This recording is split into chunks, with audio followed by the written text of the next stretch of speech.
ഈശോ മിശിഹായ്ക്ക് സ്തുതിയായിരിക്കട്ടെ. പ്രിയ കൂട്ടുകാരെ, ഇന്ന് ഞാൻ നിങ്ങളെ ഒരു സ്ഥലത്തേക്ക് കൂട്ടിക്കൊണ്ടു പോവുകയാണ്. ദൈവകരുണയുടെ വിശുദ്ധ സങ്കേതമെന്നറിയപ്പെടുന്ന തൊടുപുഴയിലുള്ള ഡിവൈൻ മേഴ്സി ചാപ്പലിലേക്ക്. അവിടെ തൊടുപുഴക്കാർക്ക് അനുഗ്രഹമായി ഒരമ്മയുണ്ട്, ഞങ്ങളുടെ സ്വന്തം തൊടുപുഴയമ്മ.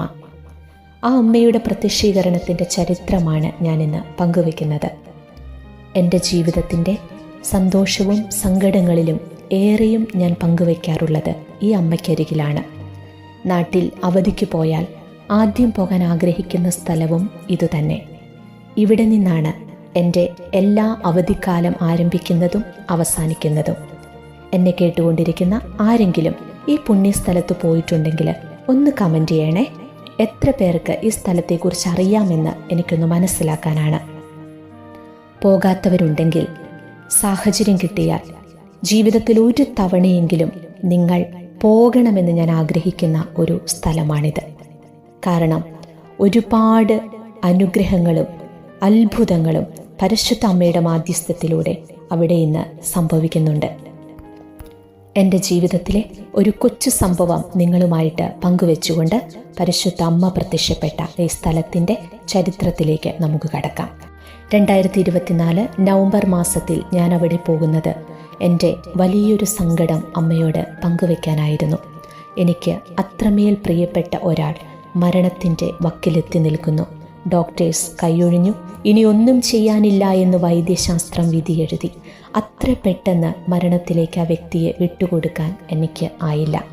ഞാൻ ഓടി എൻ്റെ അമ്മയുടെ അരികിലേക്ക്. കുറച്ചു കാലം കൂടി ആയുസ്സൊന്ന് നീട്ടിത്തരാൻ ഈശോയോടൊന്ന് പ്രാർത്ഥിക്കാമോ അമ്മേ എന്ന് ചോദിച്ച് അമ്മ മാതാവിൻ്റെ കാൽക്കൽ വീണ് ഞാനന്ന് വാവിട്ട് നിലവിളിച്ച് പ്രാർത്ഥിച്ചു. എന്നെ ആരെങ്കിലും കാണുന്നുണ്ടോ, എൻ്റെ നിലവിളി മറ്റുള്ളവർ കേൾക്കുന്നുണ്ടോ എന്നൊന്നും ഞാൻ ശ്രദ്ധിച്ചില്ല. പ്രാർത്ഥന കഴിഞ്ഞ് ആ വലിയ മാതാവിൻ്റെ മുഖത്തേക്ക് ഞാൻ നോക്കുമ്പോൾ അമ്മയതാ എന്നെ നോക്കി പുഞ്ചിരിക്കുന്നു. ഒരു പക്ഷേ അതെനിക്ക് തോന്നിയതാവാം. അവിടെ നിന്ന് പോരാൻ നേരം ഞാൻ ഒരിക്കൽ കൂടി പറഞ്ഞു, അമ്മേ, അടുത്ത വർഷവും ഡിസംബറിൽ ഞാനിവിടെ വരുമ്പോൾ എൻ്റെ പ്രിയപ്പെട്ടവൾക്ക് അമ്മ നൽകിയ സൗഖ്യത്തിന് നന്ദി പറയാനായിരിക്കണം ഞാനിവിടെ വരേണ്ടത്. ആ വിശ്വാസത്തിൽ ഞാനിന്നിവിടുന്ന് പോവുകയാ. ഇത് പറഞ്ഞ് ആ പള്ളിയിൽ നിന്നിറങ്ങി കാറിൽ കയറുമ്പോൾ ഫോണിലൊരു മെസ്സേജ്. അവൾ കണ്ണു തുറന്നു. നേരിയ തോതിൽ ഒരു മാറ്റം കാണുന്നുണ്ട്. അപ്പോഴേ ഞാൻ ഉറപ്പിച്ചു, ഈ അമ്മയുടെ കള്ളച്ചിരിക്ക് പിന്നിലെ രഹസ്യം ഇതായിരുന്നുവെന്ന്. അമ്മയ്ക്ക് കൊടുത്ത വാക്ക് ഞാൻ പാലിച്ചു കേട്ടോ. 2025 ഡിസംബറിൽ ഞാൻ വീണ്ടും വന്നു അമ്മയുടെ സന്നദ്ധയിൽ നന്ദി പറയാൻ. ഇന്നും എനിക്ക് പ്രിയപ്പെട്ട ആ വ്യക്തി ആരോഗ്യത്തോടെ ഇരിക്കുന്നു. പരിശുദ്ധ അമ്മയുടെ മധ്യസ്ഥതയിൽ പൂർണ്ണ സൗഖ്യം കൊടുത്ത് ഈശോ അനുഗ്രഹിച്ചു.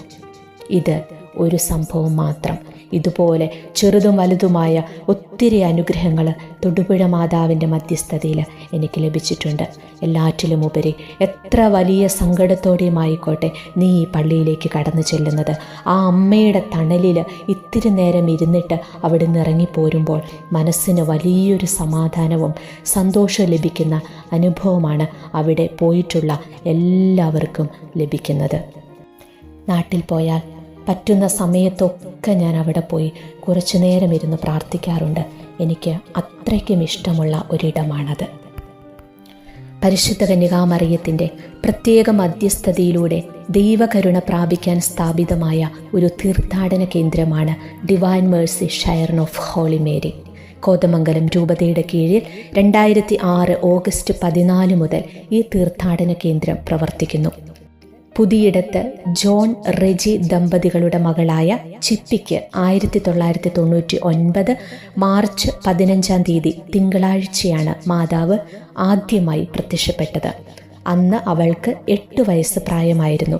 ചിപ്പി സ്കൂളിൽ നിന്ന് വൈകുന്നേരം വരുമ്പോൾ മാതാവിൻ്റെ ദർശനമുണ്ടായി. ചിപ്പി ക്ഷണിച്ചതനുസരിച്ച് മാതാവ് വീടിനുള്ളിലേക്ക് കടന്നു വന്ന് മുറിയിൽ കിടന്നിരുന്ന കട്ടിലിൽ ഇരുന്നു. അവൾ ജപമാലയുടെ ഒരു രഹസ്യം ചൊല്ലുകയും മാതാവിൻ്റെ പാട്ടുപാടുകയും ചെയ്തു. പ്രത്യേകിച്ച് ഒന്നും മാതാവ് സംസാരിച്ചില്ല. പിന്നീട് അപ്രത്യക്ഷമാവുകയും ചെയ്തു. മാതാവിൻ്റെ ആദ്യത്തെ പ്രത്യക്ഷപ്പെടലിന് ശേഷം വീണ്ടും ഒരു ദിവസം മാതാവ് പ്രത്യക്ഷപ്പെട്ട് ഞാൻ നിന്റെ വീട്ടിൽ വന്നോട്ടെ എന്ന് ചോദിച്ചു. ചിപ്പി സമ്മതമൂളിയെങ്കിലും മാതാവിൻ്റെ ആവശ്യപ്രകാരം ചിപ്പിയുടെ മാതാപിതാക്കളുടെയും സഹോദരൻ്റെയും കൂടി സമ്മതം വാങ്ങിയതിനു ശേഷമാണ് മാതാവ് സ്ഥിരമായി വീട്ടിൽ വന്നു തുടങ്ങിയത്. തൊടുപുഴയിൽ മാതാവിൻ്റെ പ്രത്യക്ഷപ്പെടലിനെ പറ്റി സ്വയം വെളിപ്പെടുത്തിക്കൊണ്ട് മാതാവ് ഇങ്ങനെ പറഞ്ഞു: പിതാവായ ദൈവത്തിൻ്റെ തീരുമാനപ്രകാരമാണ് ഞാനിവിടെ പ്രത്യക്ഷപ്പെട്ടിരിക്കുന്നത്. ഞാൻ ദൈവകരുണയുടെ മാതാവാണ്. ലോകം മുഴുവനും വേണ്ടിയാണ് ഞാൻ പുത്രനോടുകൂടെ വന്നിരിക്കുന്നത്. മാതാവിനോടുകൂടി പുത്രനിൽ ആശ്രയിക്കുന്നവർക്കാണ് സമ്പൂർണ്ണ രക്ഷ. മാതാവിൻ്റെ സ്ഥിര സാന്നിധ്യം വീട്ടിലും പിന്നീട് പണിത ഗ്രോട്ടോയിലും വാഗ്ദാനം ചെയ്തുകൊണ്ട് മാതാവ് മറ്റൊരിക്കൽ പറഞ്ഞു: പിതാവിൻ്റെയും പുത്രൻ്റെയും പരിശുദ്ധാത്മാവിൻ്റെയും സജീവ സാന്നിധ്യവും ദൈവകരുണയുടെ മാതാവിൻ്റെ നിരന്തരമാധ്യസ്ഥ്യവും എപ്പോഴും ഇവിടെയുണ്ടായിരിക്കും. മാതാവ് സ്ഥിരമായി ചിപ്പിക്ക് പ്രത്യക്ഷപ്പെട്ടു തുടങ്ങിയ നാൾ മുതൽ വീടിൻ്റെ നാഥ എന്ന നിലയിൽ ചിപ്പിയുടെയും കുടുംബത്തിൻ്റെയും ഈ കുടുംബവുമായി ചേർന്നു നിൽക്കാൻ മാതാവ് തിരഞ്ഞെടുത്ത കുടുംബങ്ങളുടെയും എല്ലാ കാര്യങ്ങളിലും ഇടപെടുകയും വഴി നടത്തുകയും ചെയ്തു. കൂട്ടായ്മയിലെ ഓരോ വ്യക്തികളെയും അനുസരണത്തിൻ്റെ പാതയിലൂടെ നയിച്ചുകൊണ്ട് ദൈവഹിതപ്രകാരം ആത്മവിശുദ്ധീകരണത്തിനുതകുന്ന സഹനങ്ങളിലൂടെ വിശുദ്ധീകരിച്ചിരിക്കുന്നു. മാതാവിൻ്റെ നിർദ്ദേശങ്ങൾ അനുസരിച്ച് ഭൗതികവും ആത്മീയവുമായ കാര്യങ്ങൾ നടപ്പിലാക്കുമ്പോൾ അവയ്ക്ക് വലിയ ഫലപ്രാപ്തിയും ദൈവിക സംരക്ഷണവും ലഭിച്ചിരിക്കുന്നു. മാതാവിനോട് അഭിപ്രായം ചോദിക്കാതെയും മാതാവിൻ്റെ നിർദ്ദേശം ഗൗനിക്കാതെയും ചെയ്തിരുന്ന കാര്യങ്ങളിൽ പരാജയങ്ങളും സംഭവിച്ചിരുന്നു. ദൈവഹിതമാരായാനും മനുഷ്യയുക്തിക്ക് നിരക്കാത്ത കാര്യങ്ങളിൽ പോലും ദൈവഹിതത്തിന് കീഴ്വഴങ്ങാനും ദൈവത്തിൽ പൂർണ്ണമായി ശരണപ്പെടാനും കുടുംബാംഗങ്ങളെ മാതാവ് പരിശീലിപ്പിച്ചു. അനുസരണത്തിന് മാതാവ് വലിയ വില കൽപ്പിച്ചിരുന്നു. മാതാവിൻ്റെ നിർദ്ദേശങ്ങളിൽ വിശ്വാസം തോന്നിയ കുടുംബാംഗങ്ങളും സുഹൃത്തുക്കളും വീട്ടിൽ ഒരുമിച്ച് കൂടിയിരുന്നു. പലരും സന്ദേശങ്ങൾ അനുസരിച്ച് ജീവിതത്തിൽ പരിവർത്തനം വരുത്തുവാൻ തയ്യാറായി. മാതാവിൻ്റെ ഈ പദ്ധതിയിൽ സഹകരിച്ചു പോന്നു. അനുസരണത്തിൻ്റെ പാതയിലൂടെ ദൈവഹിതം നിറവേറ്റിക്കൊണ്ട് സഹനത്തിലൂടെ മാതാവ് ഓരോരുത്തരെയും വ്യക്തിപരമായി വിശുദ്ധീകരിച്ചു. കുറേ നാളുകൾക്ക് ശേഷം മാതാവ് നിർദ്ദേശിച്ച സ്ഥലത്ത് ഒരു ഗ്രോട്ടോ പണിതു.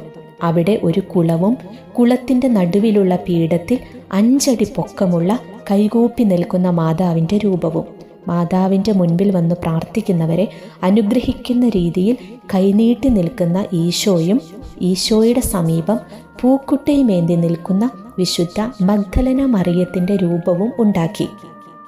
2001 ജനുവരി 1 അത് സ്ഥാപിച്ചു. മാതാവിനോട് പ്രാർത്ഥിക്കുന്നവർക്ക് ഈശോയിൽ നിന്ന് അനുഗ്രഹം ലഭിക്കുമെന്നും അനുദപിക്കുന്ന ഏതൊരു പാപിക്കും ദൈവത്തിൻ്റെ കരുണ ലഭിക്കുമെന്നും ചൂണ്ടിക്കാണിച്ചുകൊണ്ടാണ് ഈശോയുടെയും മാതാവിൻ്റെയും മഗ്ദലന മറിയത്തിൻ്റെയും രൂപങ്ങൾ ഗ്രോട്ടോയിൽ സ്ഥാപിച്ചിരിക്കുന്നത്. ഞാൻ വന്നിരിക്കുന്നത് നിങ്ങൾക്ക് വേണ്ടി മാത്രമല്ല, ലോകം മുഴുവനും വേണ്ടിയാണ്. ഇന്നു മുതൽ ഗ്രോട്ടോ മറ്റുള്ളവർക്കും തുറന്നു കൊടുക്കണം. മാതാവ് ആവശ്യപ്പെട്ടതനുസരിച്ച് 2003 നവംബർ 28 മുതൽ പൊതുജനത്തിന് പ്രാർത്ഥിക്കാനായി ഗ്രോട്ടോ തുറന്നുകൊടുത്തു. പ്രിയമുള്ളവരെ, ഇന്നത്തെ വീഡിയോ 8 മിനിറ്റിൽ കൂടുതലുള്ളതിനാൽ തൊടുപുഴ മാതാവിൻ്റെ സന്ദേശങ്ങളും അവിടുത്തെ പ്രാർത്ഥന രീതിയും അവിടെ നടക്കുന്ന അത്ഭുതങ്ങളും എല്ലാം ഉൾപ്പെടുത്തിക്കൊണ്ട് നാളെ മറ്റൊരു വീഡിയോയായിട്ട് ഞാനത് ചെയ്യാം. അതുകൊണ്ട് ഇന്ന് ഇത്രയും കാര്യങ്ങൾ പറഞ്ഞുകൊണ്ട് ഞാനിതിവിടെ അവസാനിപ്പിക്കുകയാണ്. നിങ്ങൾ നാളത്തെ ഓഡിയോ കൂടി കേട്ടാൽ മാത്രമേ ഈ സ്ഥലത്തെക്കുറിച്ച് നിങ്ങൾക്ക് പൂർണ്ണമായ ഒരു അറിവ് ലഭിക്കത്തുള്ളൂ. ഈശോ നിങ്ങളെ അനുഗ്രഹിക്കട്ടെ.